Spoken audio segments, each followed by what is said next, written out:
Hello, hello, and welcome again to another episode of What Does Wellness Mean to You? And today we have our special guest, Sharon Newman, and she is the CEO and president of Right Choice Home Care. So, welcome. Thank you for joining us today. Thank you for having me. I'm excited to be a part of your showcase. Thank you. So, tell me a little bit about yourself, your background, how you got into the home care business.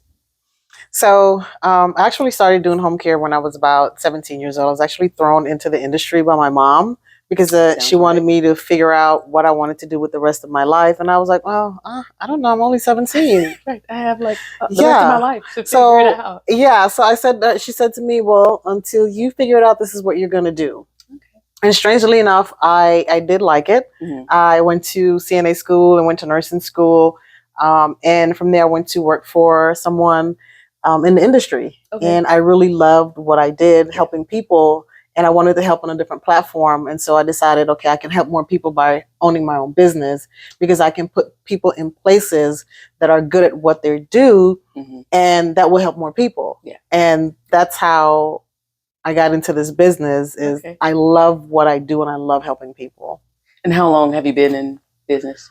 We've been in business for almost 10 years. Nice. Congratulations. Yeah. Thank you. Thank you. I know as a business owner, it is not always an easy road. No, not at all. It's very challenging. Yeah. Yeah. But also rewarding when yes. you know, have these plans and I want to be able to do this. And it seems like it's so far off. And then you get so busy in the doing and then you look up and you're like, oh, hey, this is what I wanted to do. I'm finally here. I'm doing this. I'm helping this many people. I'm able to, do this and bring this into communities, that may be even underserved. Yeah. Do you find that a lot with what you guys do? It is one of the biggest concerns that we have is that people don't understand what home care is and they don't realize what their options are out there. And so it is my job to educate the population about what home care is, because it's not just about nursing homes, assisted living communities, and other facilities or communities out there. Is that you truly do have an option. And it is my goal to touch as many people as I can to let them know what our options are.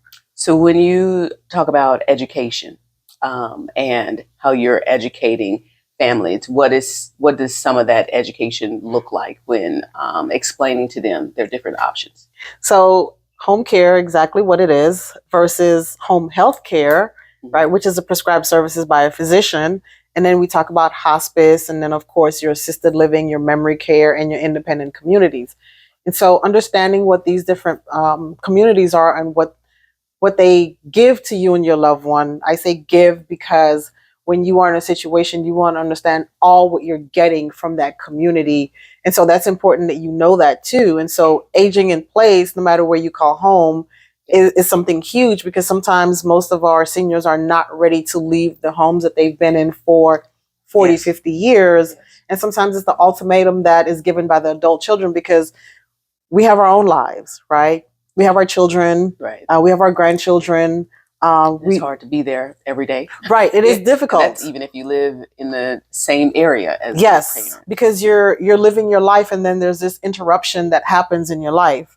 And then you don't know how to maneuver or handle it. And you don't even know where to go and get that information. And so you're forced to have to make decisions based on the information that you have. Right. So it's my job to tell you, hey, listen, there's more. Yeah, you can do this, you can do that. Yes. And so if your financial circumstances can help you stay in your home longer with a little bit of help and keeping your independence. And for us, it's your independence and your dignity. So that's important, and getting those services at home is a big deal. Whereas, not to say it's not going to happen someplace else, but sometimes there is a huge possibility that your dignity and your independence can be minimized. And as far as even wellness and how that looks, I can imagine that if I'm an older adult and I have to kind of choose between my house that I'm comfortable in, that I lived in, that I know, and I know all the crooks and crannies and the drafts and everything. And versus taking all of my stuff, being uprooted and having to go to a nursing home. And again, we're not knocking nursing homes. Sometimes that is the best option, but going there to stay because you can't stay by yourself or stay at home. And looking at that from a wellness aspect, mentally, you're probably going to be more well being able to stay at home in a familiar environment versus going somewhere that's unfamiliar and having to learn all over again, having to be on a different schedule, maybe. And then physically doing the things that you're used to doing or may not be doing, but need to do. But having some more guidance in, hey, let's get active, let's move. And again, like I said, I know there are a lot of independent assisted living places that they have activities as well. Yoga, chair yoga, exercising, stretching that they incorporate into keeping their clients and patients well. But, you know, you want to look at physical, mental, emotional wellness. And I could imagine, as I said, that being able to stay somewhere that's familiar will probably put you in a more calmer state of mind. So Yes, yes, absolutely. So first and foremost, it's about safety. Okay, is that person going to be safe in their home? Are they going to be Right. safe living there? And that's the biggest worry of the adult children is mom and dad, are they safe in their homes? That's the first criteria, right? And then the second thing is, yes, if they're safe in their home and they can afford to stay at home with help, what does the routine look like? You know, are they getting the physical? Are they getting the mental? Are they getting the emotional? Because we know that adults who are living at home fall into depression more quickly than adults who don't have contacts with humans, right? So that human contact is very, very important, and we minimize that as people, right? Because we feel like we don't need to be around other people, or they're not missing being around other people. But when you get older, you want that human connection. So sometimes maybe it is in the best interest of the parent or the adult or the senior to go into a community that will suit what their needs are, right? That's so true. Again, it's not knocking, it's just what's best for you. And if your financial circumstances can afford for you to be at home, then so be it. With us in Right Choice Home Care, our goal is to ensure that our seniors live a full active life. That's mental, that's physical, that's spiritual, right? And so what that means is for us and that senior, are they getting out? Mm-hmm. Are they visiting family? Are they going out to lunch, visiting friends? Are they doing those things? Are they getting out for walks? If they have a dog, are they getting the dog out for a walk? If they are they getting out to their appointments, to doctors? Are they talking with friends? Are they just sitting in front of the television, you know, just vegetating away, right? So it is our job as caretakers to ensure that they have that full active life, that physical, that spiritual, and then you have a happy senior, right? And then, you know, daughter or son will probably never find them at home. Hey, mom, dad, I tried to call you. You weren't there. You know, what would you do today? And so then it's that excitement of feedback of what they did in the day. And it makes the adult child very happy. That's very true. Yeah. I was working with, since you mentioned that, I was working with a older adult. She's 99. And I go and see her at her house and we do a little therapy. And one particular day I got there, she was in a lot better spirits than she was the week before. Okay. And so I was like, well, what's going on? How's it going? She was like, I went bowling yesterday. I was like, you went bowling? Nice. She was like, yeah, I went bowling. I was like, okay, well, tell me what that looked like. And, you know, she was kind of going through the motions. And we, as we're doing our exercises, we have like this little ball that we use. And I gave her the ball for some arm stuff and she took it and she bowled it down. She bowled it down her kitchen. And I was like, okay, so that's what you did last night? She was like, well, no, I ain't get out there next time. I was like, okay. So you practicing, we warming up for the next time. But you're right. Just being able to get out into the community versus just kind of sitting and vegging out. Yeah. That does help you in your overall state of wellness and Yes. well-being. Yes. It lifts the spirit. It So does. your spiritual wellness. It does. It does. And then even getting out physically, because you have to walk further. Yes. You have to, you're not just confined to inside the house. Mm-hmm. If you have stairs, you got to go up and down. You got to get in and out of the car. And then you got to walk to the door of the bowling alley. And then you got to walk down where the aisle is. And then you have to return and do all that as well. Yeah. So if nothing else, it's more physical activity. It is. Than a person may normally get just sitting at home. So yeah, I have to agree. We cared for a lady that was 102 years old. Oh. And I was shocked to know that she was still going up and down like at least 5 flights of stairs every day. Nice. Nice. I was. That's why she made it to 102. Right. That's why she's 102. She was because she's not afraid to get up and do some. She was physically fit, and she'd been in the home for she was the only owner of the home. Oh, yeah, and so she knew her home like the back of her hands, but she didn't have any other physical ailment other than maybe some cholesterol going on, and she wasn't on tons of medications like we usually see for younger people. I want to be 102 and own no medication and able to move myself. Yes, she was able to dress herself. She was able to do everything for herself, but she needed that safety net, which was the caregiver to be there with her. Yeah, right? Just to make sure, because you're right. A lot of times people are fearful of what might happen. Yes. And then, I might fall, so let me just stay seated. Exactly. Or I might fall down the stairs. Let me not go up and down the stairs at all. Let me just live my life in this small circle. Area. Yes. Because I'm afraid I might. Right. And what happens? Depression sets in. Yeah. Because again, they're not getting out. Not that they can, but they're not, because they're choosing to not because of safety. Right. Yeah. That's very important. Yes.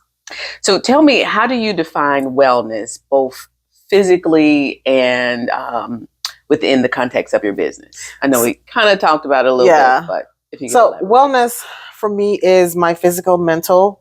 It's my overall state of being, right? So if I cannot focus, if I cannot think, I cannot delegate or give directions to my staff. If I am not well, I'm giving off bad energy. And so that's also important, to not pass around bad energy or even be around bad energy. And so I have to make sure that I'm 100% when I'm going into my office and dealing with my staff. I'm not always 100%. And when I know I'm not 100%, I don't give that off to anyone else. So I'm very mindful of what I do and how I do it, especially when I'm dealing with other people, because it can tell. You you give it off, and I'm a person, you can see everything in my face. My face speaks before I do anything. I have a girlfriend, and when we talk sometimes, and whether we're talking, different platforms, like iPhone has, what is it? I don't have an iPhone. What is it when you video call people? FaceTime, right? And then Google has Google Talk or something. And so when we are talking via video, she'll say, and it could be video or not, she'll say, "I see what your eyes saying." I'm like, "Yes, you see what my eyes saying. So no matter what's coming out my mouth," you said, "you wear it on your face." Yes. You see what my eyes saying. My eyes saying, "Don't talk to me right now." And that's how my face is. My face just start talking before any words comes out, and people are like, "Oh, don't bother. Okay, I'll come back later." So how do you manage that with being a successful entrepreneur? How do you manage to get time in to fit that wellness and taking care of self time? It's important. It is for me, it's a must.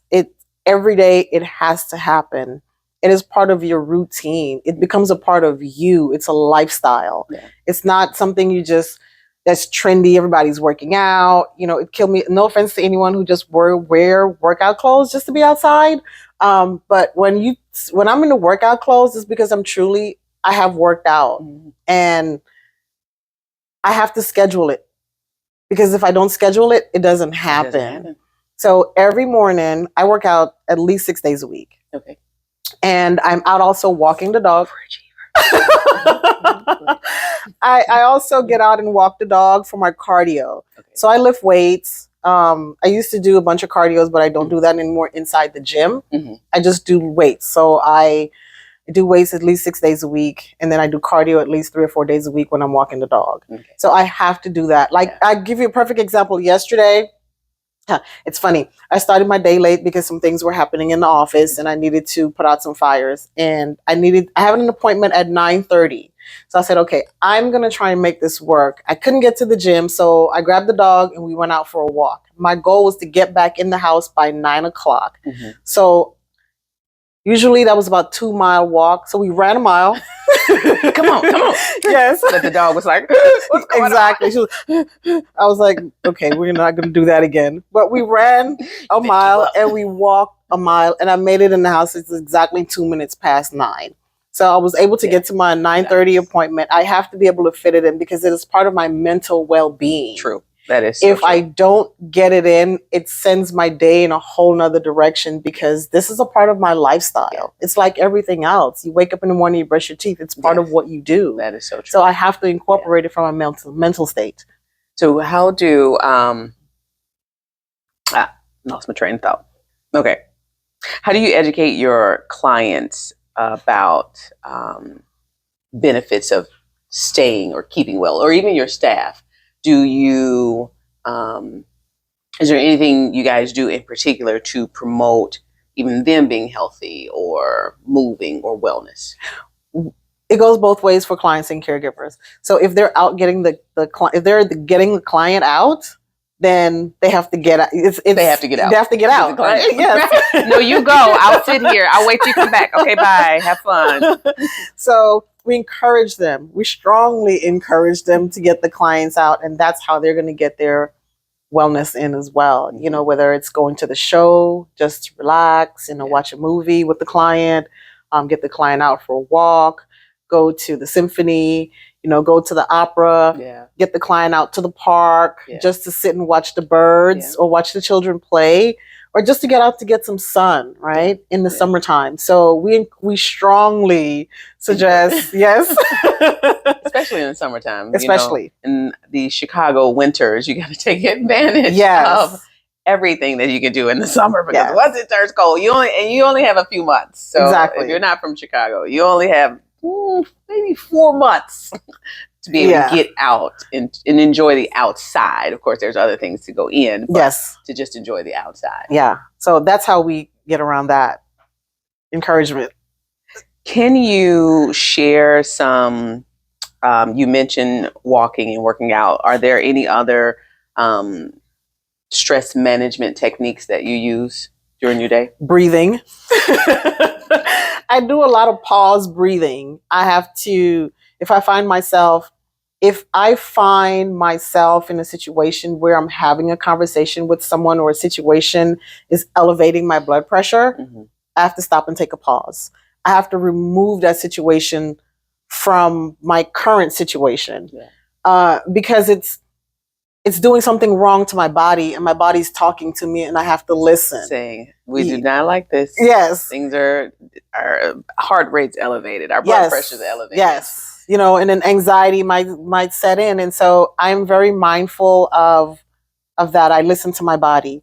And so when, again, find myself in a conversation with someone and it's not going the way that it should, I immediately set pause on that conversation and I say, you know what? Let's get back to this.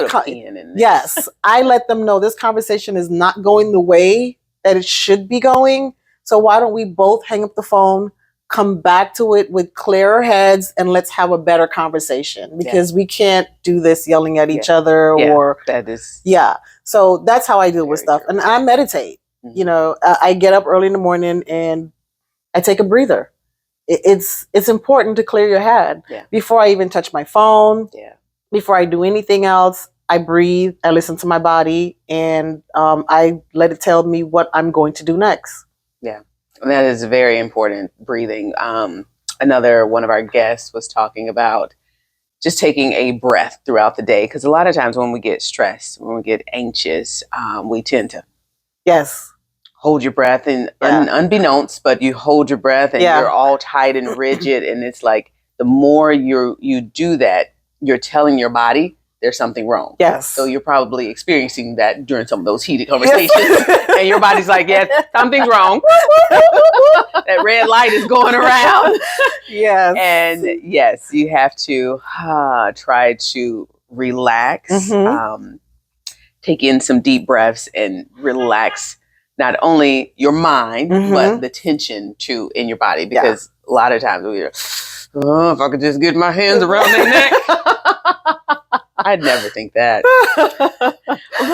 But you gotta kind of relax everything and just soften. Yeah. And you have to be mindful of those people and things that are not good for you. True. And you remove them from your situation, you move them from your space. If it's something that you can't do permanently, then you temporarily remove them from your space. Like, I'm gonna call you back. Yes. Oh, somebody call me on the other line. I need to take this in a few days. I will call you back shortly. Oh, has it been a week? Yeah, I was just making sure I had the right words to say, because that's another thing. Sometimes you got to pray on it and sit with it before you call back to make sure you're in a better space to have that conversation. So I 100% agree with that. Tell me one of your most hilarious workout fails or bloopers. I don't know that I have any. I've always worked out. Now, whether or not I had correct form, it's a different story, right? Because I will say this, if you're going to work out and you want to work with weights, get a trainer, get someone to show you how to use the equipment properly, right? So I don't think that I've had any bloopers. I think the one thing that I regret doing, and I say regret because it was a learning experience, was went to Swallows Cliff for the very first time many, many moons ago. So we know she didn't return. For whatever happened, she didn't go back. I did return, but it wasn't like shortly thereafter. And I was just so excited about the steps, and I wouldn't stop going up and down, and I could not walk 2 days later. I was literally crawling my way around the house. You got to ease into it. Exactly. But it's a great place to go and exercise. It's outdoor and just get your sweat on, you know. It's been a couple of years since I've been there, and I do need to go back. I know my latest, because I'm always trying different things. So I have probably a couple of fails and bloopers. My latest was I have been training for track. So I joined a master's level track team. Nice. And I won. Well, I did win, but I've been racing. And so in my preparation of that, you know how you see stuff. Don't do stuff you see on TikTok. Let me just throw that out there. Okay. I don't have a TikTok account, so note to self. So I was doing some stuff, and they were like, jumping, doing the box is good. Jumping, plyometrics, those type of exercises are good to kind of help those fast twitch muscles that you need in running. And so I was like, okay, I'm gonna do the box. And so I had it. If you've ever gone to a gym, they have boxes that are, I think it has 4 different heights. So depending on the way the box is, you can jump. So I always do the box. I love the box. So, I had it on, my regular height, and I was like, you were in the groove. I was killing it. I even had somebody come over and was like, oh yeah, I saw you. You did good. I was like, yeah, thank you. But did you see that fail? Because, I was like, because I was doing so good, I was like, I'm going to twist it to this little higher. So I think I went up to 36. Now, mind you, I'm only 5'2". Right. 36 inches is over half of my height. You better have some hops for that. I think I can do this, because I cleared the other ones. But then in my head, I was kind of like, So the first one, oh my goodness, did not make it. And hit my shin. And I think my shin's still trying to heal from that. But I was like, that's okay. I'm going to try it again. So then I kept going, and I think I was able to make it maybe 2 times. And I was like, okay, that's enough. I ain't going to push it.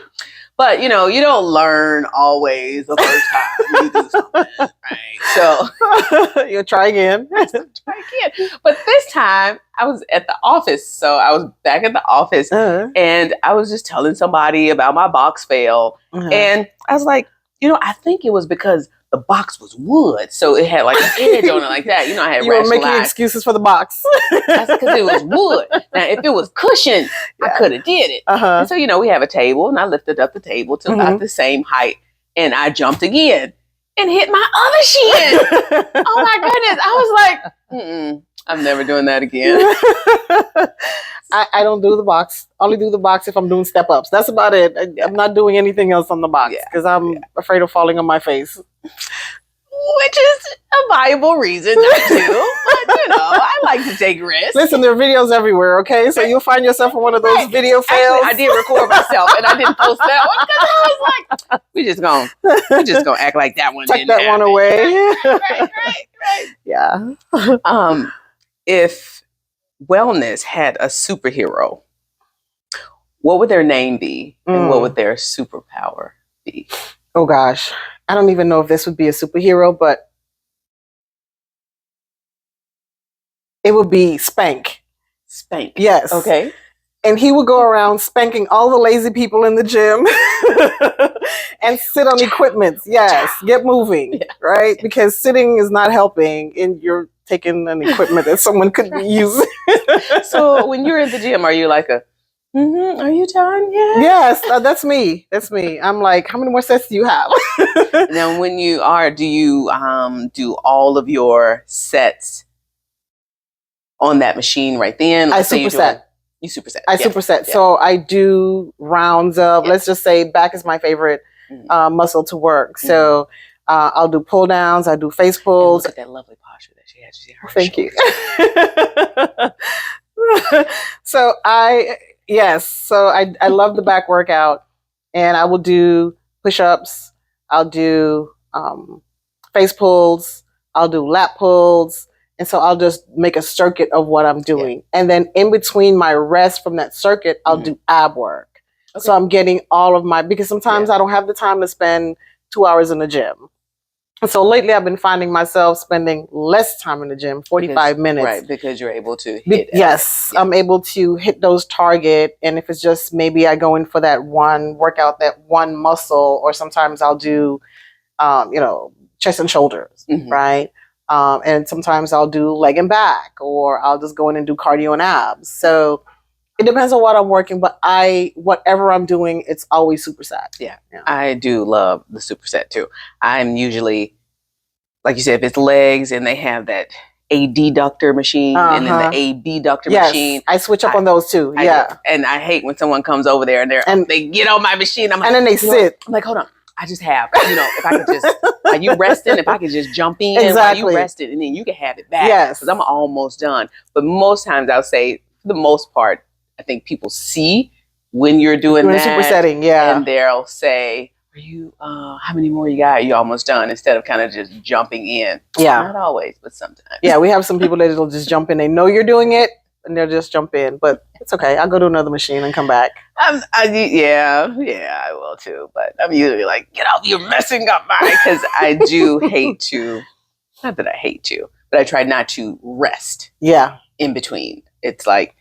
One exercise, my rest is me walking to the next machine. Rest is me doing ab work. And so, even if it's standing abs or sitting abs. So it's, I don't like to have to rest because I don't want to get my heart rate down. Right. Yeah. Right. We should go work out together. Fun. Yes. So what do you think is the most misunderstood aspect about wellness? People don't understand that it's all of you, right? It is your mental, it is your physical, it is your spiritual. It is all of those things connected to the person. It's not just, I'm going to the gym. Right. But well, what else are you doing? Right. Are you eating properly? True. Right. Yeah. Are you taking time out for yourself? Are you resting? Are you having positive energy around you? It's all of those things. So I think people need to understand what wellness is. It's a lifestyle. Yes. It is a lifestyle. It is not a trend. It's a lifestyle. And once you decide to do it and you do it properly, it's life changing. Yeah, it is. Do you feel like there's a because you said it's a lifestyle, and often I feel like people, like you said, they not necessarily they think it's a trend, but that they think it's a short-lived period. Okay. Like, okay, if I go to the gym and I lose this weight, if that's their goal, and then once I lose this weight, I'm good. I can stop going to the gym. I can stop eating healthy. I can stop doing all the things I did to get to this point. It's almost like they feel like they've reached the mountaintop. We've reached the mountaintop. Not knowing that on the other side of the mountain, if you don't continue, you'll go back down, or you go back to where you were. So I think people misunderstand that there's no end goal. Really, there's no end game. Yeah. It is always something you will have to maintain it. You have to maintain You have to maintain it. You know, even if it's going to the gym 2 or 3 times a week, or just eating healthy and then going for walks, because, you can do body weight stuff at home. You can. You don't necessarily have to go to the gym and lift weights. You can do body weights. So true. And even when you do body weights, I think that's even better, because I just recently started doing body weights. It helps with your posture. Yes. It helps with the alignment of your body. Yes. And so I'm excited about now doing body weights, right? I love body weight type stuff. That's why most of the time I go to the gym, and it depends. Some days I will go to the weights just because I need to not think. I'll go to like the equipment because I need to not think. Sometimes I'm too much in my head. So I'll just be like, okay, I'm over here. I'm just going to do these in this section. I don't have to think about it. I just do it. And then when I'm doing body weights, I do have to be more mindful of what I'm doing and what I'm working. And so I love like the TRX bands. In the gym I go to, they have like a little section that's just matted, and I'm like, oh, I'm gonna do this. Oh, I'm gonna do this. Oh, I'm gonna do this. Oh, I'm gonna do this. And it's just so random, the things that I'm doing. But I do really like the body weight. Yeah. And it's nice too. If you don't have a gym to go to, you can also just do that at home. So in a crunch, like you were talking about the other day, you're like, gotta get this walk in. Come on. Yeah. Killing her dog. She loved it. I will okay, we got a little area set up in our house to kind of work out. And I'm like, okay, I got 30 minutes and I'm just gonna boop, boop, boop, do whatever I can. But there's so much you can do in 30 minutes. And there's so much you can do. So much you can do. There's push-ups, there's leg work, there's ab work. Yes. There's so much that you can do. And you don't have to do 4 sets of whatever or 3 sets of whatever. You can do seconds, right? You can do, 20 seconds, 45 seconds until your body, is fatigued. Yeah. And then you move on to the next thing. So there's no excuse. You can always do something. Like often and I may have mentioned this in a previous episode, is we'll have clients who be like, well, it rained or it's winter time and I can't get out. And I'll say, well, how big is your house? Well, it's about 2,000 square feet. Okay. Do you have a hallway? You can walk around. Yeah. I said, well, then I need you to walk that hallway 10 times without stopping, or for 10 minutes without stopping. Yeah. Just back and forth. Yes. Yeah. Just back and forth. Yeah. There's always a way to get movement in. And the more you move, the healthier you feel. Like our 102-year-old lady you were talking about. That's because she's doing the stairs consistently. And she's able to consistently get up and move. My husband's grandfather, he is 102. Oh, wow. And until recently, like last year, he fell and broke his hip. But until then, he was doing everything by himself, for himself. He did have some blindness. So like my uncle would fix his meals and things like that. But he was able to walk to get to the bathroom. Every day he would say, yeah, I got my weights. He kept his weights right here beside the bed, beside his recliner. He'd be like, yeah, every day, I get these and I go through all my exercises. And he would show me all his exercises that he would go through. I was like, that is amazing. And that's why you're still moving. Yes. Because you're still moving. Yeah. And that's the biggest thing that we see in my line of work is that people, they get stuck. They do. They get stuck in not being able to move because they've lived that lifestyle for so long. And when it's time to get moving, I tell this to all my clients and families, it's important that you move. You get moving, you do something, because you have a fall or something happens, you end up in surgery, your body will heal faster. The more you move, and that's so true. So it is get moving. Yeah. And then the medications that we see people are on, things that could be avoided with exercise and diet.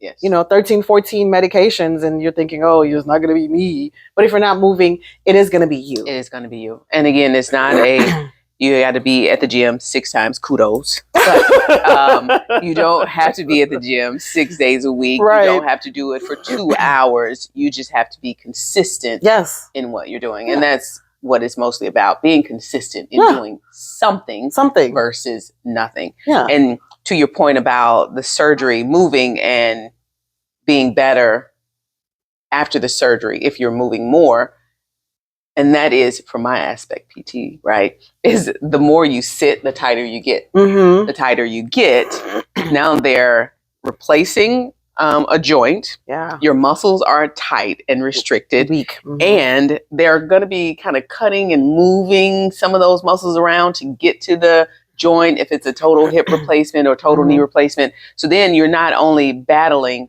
the replacement, you're battling everything that came before the replacement that got you to there. Yeah. So it is very important to move and to stretch.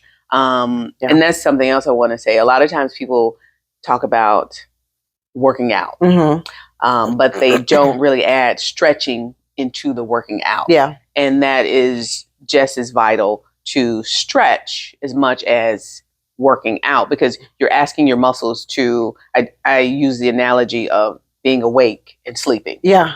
You're awake all day and then you don't go to sleep. The next day is going to be.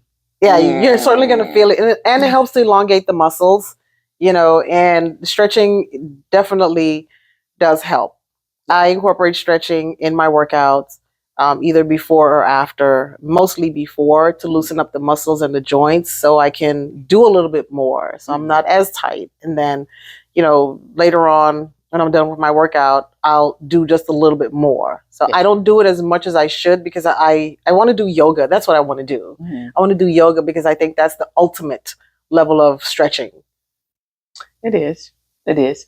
But then with yoga, I also think you need to do strengthening, because I think sometimes it's one extreme or the other. Yeah, well, there's different forms of it, right? If you incorporate strength, body weight with the yoga, then you're getting both, right? Because you're building your core, and then you're building and elongating your muscles. It's that body weight thing again. That body weight thing again. Yeah. So you have everything you need right here.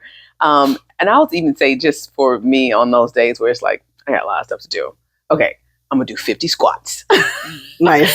I'm like, okay, go. Because I can get that done in a very short period of time. Correctly formed is important. But then after that, I'm like, okay, I didn't do much, but I didn't do nothing. This is true. I did something. This is true. And I have even, we have stairs in our house. And again, when time is short, I'm like, you know what? I'm going to run up and down the stairs 20 times. Run down the stairs 20 times. I've done that. I've done that. Let me tell you, by the time the end of that 20, I'm like, I can get to 12 real smooth. After 12, it's kind of like it's not so much of a run as a jog, a walk, slow walk, slow crawl, slow crawl. Yeah, to get up. No, there's no excuse. I said there's no excuse. If you really want to do it, you'll find a way to get it done and get it in. Yeah. Because again, wellness is it's the whole person. It's not just bits and pieces of it. Yeah. Yeah. How do you think wellness has evolved over the years, and where do you see it kind of going in the future? Well, being that, there's different components of wellness. Back in the day, you only used to see like bodybuilders, right? Sure.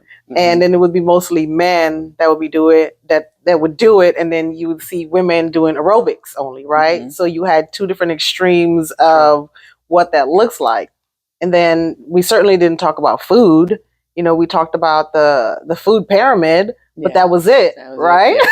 So we didn't have much to look at. And if you were doing something spiritual, people were looking at you like, what is that, right? So I think we've evolved over the years in incorporating all of those things, and women now not feeling afraid to lift weights.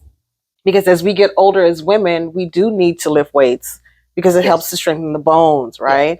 And so don't be afraid of lifting weights and doing all of those things, eating healthy, because as you get older, your body changes. You can't eat the same thing like you could when you were younger, right? So your body's foods, French fries. Yes. So again, it's listening to your body and it's talking to you, and you have to make those changes. But unfortunately, some of us don't listen to our bodies 100%. Or don't want to change. Right. Don't want to change. Yeah. Now, that's a big one. Like, no, I've been eating this. And back to my 99-year-old young lady, we were retraining how to stand correctly and efficiently. And she was like, I had to think about this all my life. And now all of a sudden I got to think about how to stand up right. I was like, yes, because things change. Yes. Your body changes, and the muscles that you used before to stand up when it wasn't an issue are a little weaker now. So now we have to do it the most efficient way, using the muscles that we need to use and less work on other structures. I'm too old to learn something new. I was like, no, you're not. No, you're not. You're not. You're never too old to learn something. So yeah, we had a little struggle. We're trying. We can be stubborn. As we get older, we're setting our ways. We don't want anyone to tell us what to do and how to do it, because for us, we already know. So, and then that's the habit that we've learned. So we've learned that if I do this, I can get up. And what she was doing was pushing back to stand up. And eventually she got up, but it was a lot of work. And so it's the body, you're resisting, you're training your body to resist in getting up. Because you need to come forward to stand, and you're pushing back. And what she's learned, and it wasn't necessarily when she was younger, because I'm sure when she was younger, she got up correctly, but she didn't have to think about it. Hard, the body had to come up with a new game plan. And this is the game plan that it came up with, and it worked. So it created that motor pattern of, if you do this, this will get you up. And so I was like, yeah, you will eventually get up, but how about we do it a different way? And just like you said, changing what you're used to, and people being willing to change, because as you get older, our bodies function differently. And there has to be some changes made. No, absolutely. And one of the biggest things from my side of home care, it is, you must make that change. You have to make that change. You should make that change, because at the end of the day, it's about recuperating 100%, or what will be your new normal, right? Because our parents, or if we have, if we are the adult child, right? What are we doing? We are now asking our children to pause their lives because we failed to make changes in our lives. And now here we are putting a burden upon our children who have their lives to live when you've already lived your life, so to speak, right? So you should make those changes for your family. And sometimes, in talking to patients, they'll say, well, I didn't want to bother my kids. Right. And I didn't want to bring that, they busy with their life. And they are. Yes. But I'm sure they wouldn't have mind this one time if you call them when you fail. To help you get up. They also still care about you. And so I think it's that either I want them to change their lives a lot, or I don't want to bother them. I don't want to be a bother. And then you kind of get yourself in a position of where you need something else. To kind of, to get you through or get you over. So we should just make that change, if not for ourselves, for our families. Because then we're helping them, helping to help us. Right. In the long run. Now, I know that at Right Choice that you guys kind of have a specialty, right? And what's that? Dementia. Yeah. Mm-hmm. So if you can elaborate a little bit about, and even wellness-wise, how that plays a role, dementia plays a role in our lives. So our agency, we are a certified dementia agency, and one of the biggest diseases that we see right now is the incline of dementia and different forms of the disease. So for me, the biggest thing is to be properly diagnosed, right? So if you're not properly diagnosed, you don't know how to treat the disease that you have, because we just generalize Alzheimer's and dementia. True. When there are different forms of the disease, right? Lewy body, frontal, temporal, different forms, Parkinson's, all those things. So when we care for our patients, or we do a home assessment to learn more about our patients, is understanding the disease process. Not just, oh, they have dementia, right? Or they have Alzheimer's, or it's getting all of the detail. Where are they in the disease process? How long ago were they diagnosed? Were they officially diagnosed? What does the routine look like? Because it's important that they have a routine, it is very important. And what I hear and see most times really breaks my heart, Jamaica, because the misinformation, as well as the lack of knowledge that is out there. Oh, my mom has dementia, so I'm going to uproot my mom from her place, everything that she knows like the back of her hand, and I'm going to remove her from that environment to further confuse her. Right.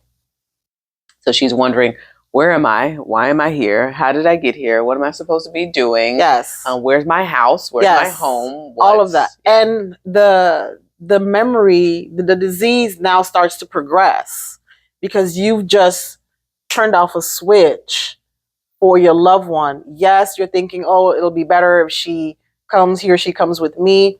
But there are other alternatives to that. They live longer once they're in their same environment. Again, the routine is important. What you do day to day, you have to do day in and day out. Don't change the routine. Oh, okay, well, call mom. Don't create arguments. Redirect. Don't, oh, well, no, that's not what's happening. No, agree in the moment. That's their reality. That's what's going on with them. So engage them in that moment, right? Instead of trying to tell them how wrong they are. Yes. So like I said, don't create an argument. Don't have a back and forth. And it is important that we understand the disease, where they're at in the disease process, because we can help with, first of all, safety. Okay, because sometimes they're agitated. If they have Parkinson's, then that's something we can also learn how to deal with, because our caregivers are now becoming Parkinson's certified, right? Nice. And so it's interesting, because there's so much to learn about the Parkinson's, and understanding that patients that have Parkinson's may have memory issues, but it's more of a mobility type of thing, right? So physical therapy is indeed important with people that are experiencing Parkinson's. Dementia, on the other hand, with just the memory component of it, is, yes, let's not pull the rug out from under them. Right? But put processes in place to help them to live a quality life, because at the end of the day, that's really what it's about. It's about the quality of life that they're receiving. And home care can help with that also. Nice. We have some recent, I don't know if it's 100% diagnosed, but been seeing some things in family, and I'm like, I think someone should go to the doctor with them and have them run some tests, because I think this is what you're seeing when these things. And then I find that, that the tip you gave about don't argue, just let them live in the moment right then, is important, because you're not going to change their train of thought. Exactly. You're just going to create an argument. It's not true. Yes. And the thing is, it's not true. They think it's true. Yes. And it's not like you're dealing with, I'm not going to say, I don't want to use the word. If they're not harming themselves. Right. Yeah. But a typical brain functioning individual. Like, no, you lying. That didn't happen. They're not trying to lie. Right. That's their reality. That's their reality. And by, engaging them in that, it makes them, I feel like, more self-conscious. So they don't want to say the wrong thing and mess up, because they may come out of it later. They will come out of it because they may not even remember that conversation. Or they may remember it and be like, yeah, I was tripping. So this is what I'm seeing. Because like I said, we have a family member that I do believe. Early onset? But progressing fast. Okay. And sometimes in other conversations that's being had, there's a lot of arguing. And I'm just like, yeah, you shouldn't do that. Just let it go. Just let it happen. But that's not, I know that. You know that. But right now, that this isn't it doesn't matter. Yeah. In the grand scheme, it doesn't matter, because it's not going to change, anything long term. Like you said, it's not harming her. Yep. It's not something crazy that's going to happen. So just kind of roll with it. One conversation was, had misplaced her wallet. Okay. And so the people next door stole it. That's typical. And I was like, okay, that is possible, but let's check. So instead of trying to be like, ain't nobody came in the house and stole your stuff. Because that she didn't see that as unplausible. Yeah. And so I was like, well, let's just, check a few places that it might be. And again, trying to get back into that routine. So when you come in, where do you normally place it? Let's just trace our steps. We didn't end up finding it, but she did the other, like the next day. And she was like, yeah, I guess they didn't. So she did remember the conversation. Okay, that's good. But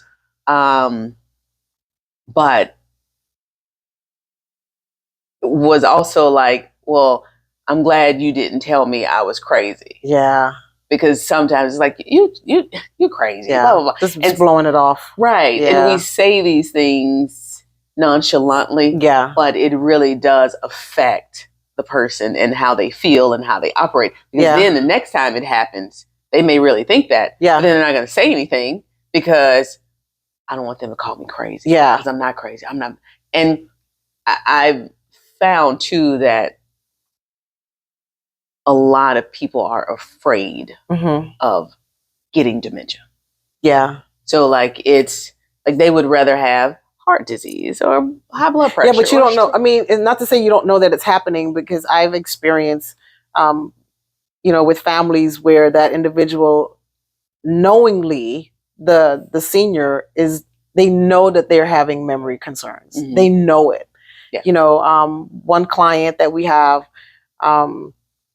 he would feel it. He would say, I know there's something going on with my memory, but, I don't know how to fix it.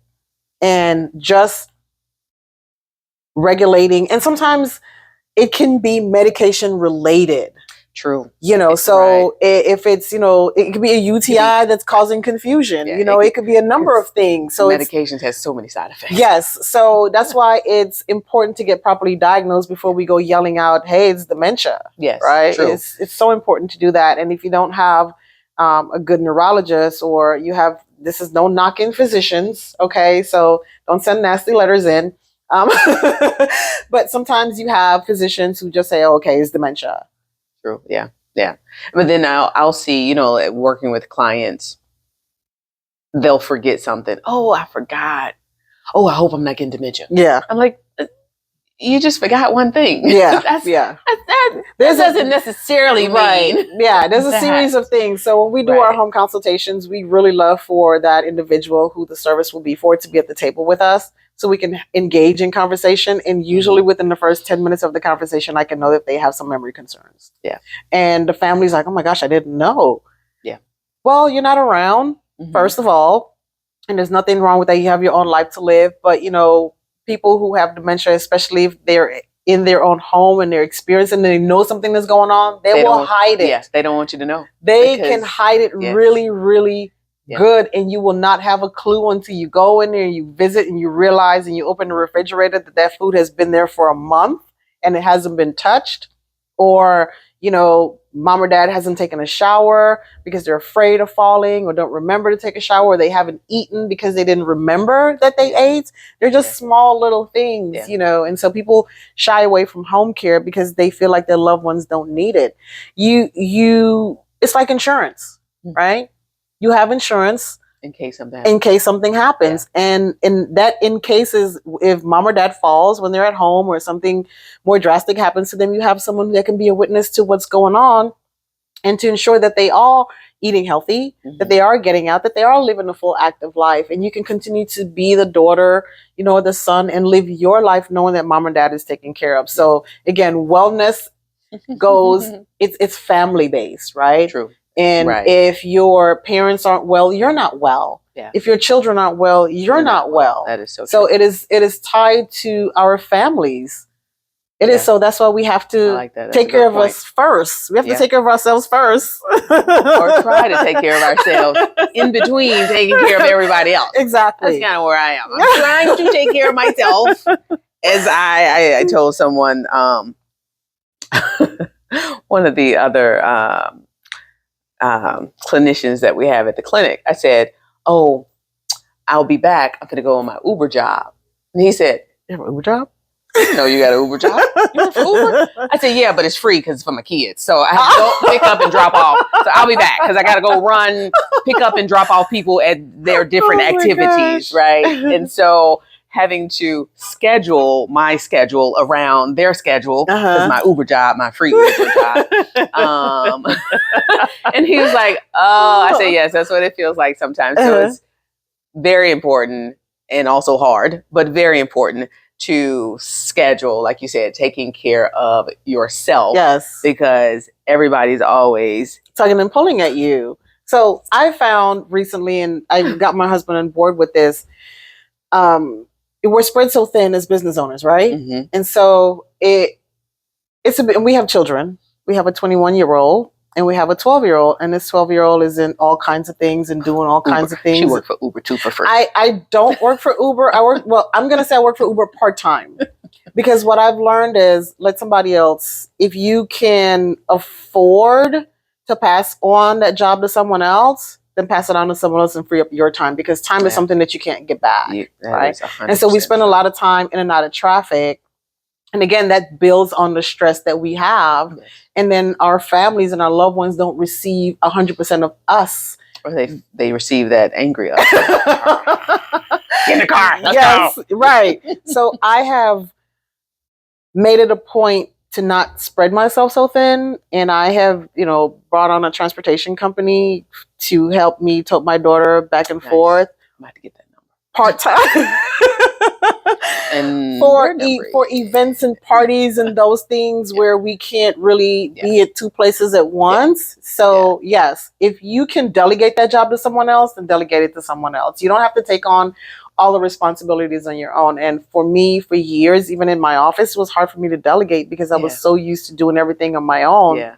And then I would come home and then my husband would be like, "Oh my God, this is the person I got to deal with today." So you got to get down. Yeah. You got to be fair to your family. Yeah. Yeah. That is very important. Very important. Make sure that's a great wellness tip. Actually get an Uber. Yes, you didn't learn anything else today. Yes, and they have them for teenagers too now, so 13 and up. Yes, they do. So, and then if you have an iPhone, there's a tracker to see where your kid is going. And I'm not pubbing up anybody's business. I'm not, advertising for anyone. But when I find something great that works for me, I want to hand off that tip to someone else that may be able to use it. Right. Yeah. So, transportation, yes. If you can delegate that to someone else and it's not costly and you can do it once or twice a month, then go ahead and do it. So that's my tip for today that I learned for me. We'll be reaching out to other transportation that is not myself. Because oh my goodness, this June has been... Or even carpool with other moms, right? Well, ride share. Sometimes we do, if we can. But my daughter's also in track. Okay. And they practice 4 days a week, 30 minutes away from our house. Oh. Yeah. Okay. So you have to And then work something out. And they practice for an hour and a half. So by the time you It's an come back hour home, drive. it's like, Yeah. The so back then and forth. So it's either the back and forth or Yeah. you just sit there and I don't want to use the word wasted. You know what I do? But you sit there for 3 hours because it's the half an hour, hour and a half, the other half an hour on the other side to get home. It's like it's a big chunk of time. Yeah, that it is. It's wasted. Wasted in traffic. It is wasted in traffic. Time is wasted in traffic. So what I do. My daughter has swimming and other activities. I make it a point to leave the office early on that day. I take work with me, and I do it there while she's at her activity. Yeah. And then every now and again, you know, I'll pop my head up to let her know, hey, I'm still here. I'm looking at you, you know, make that eye contact with her. But I do pay attention to her, give that attention, and I'm getting some work done at the same time. Yeah. Because we all have 24 hours in a day is how we use it. Yes. I do that as well. But most of the time I do not want to do work while I'm sitting there. Well, like it passes the time away. It does. Yeah. And it makes it more efficient. Yes. But yeah, you do lose the time in the car because you can't really work. Yeah. So you got to make up that time. Yeah. So you got to make up that time while you're sitting and waiting. Yeah. Yeah. Well, thank you so much for joining us. It has been very delightful learning so much about Right Choice Home Care, as well as about how to take different opportunities to take care of yourself, as well as the transportation tips. That's what I'm taking from this. And hopefully you guys got some great tips from the conversation on today. And if you have a loved one that has some memory loss issues, then feel free to reach out to Sharon at Right Choice Home Care. Can you give either the website? It will be in the caption below, but any closing remarks, and if you want to give any information on how they can reach you? Yes, this has been a pleasure. I enjoyed the conversation. I can be reached, or we can be reached at rightchoicehomecare.com, 866-799-5955, rightchoicehomecare.com. All right, thanks. We'll see you next time. Bye-bye.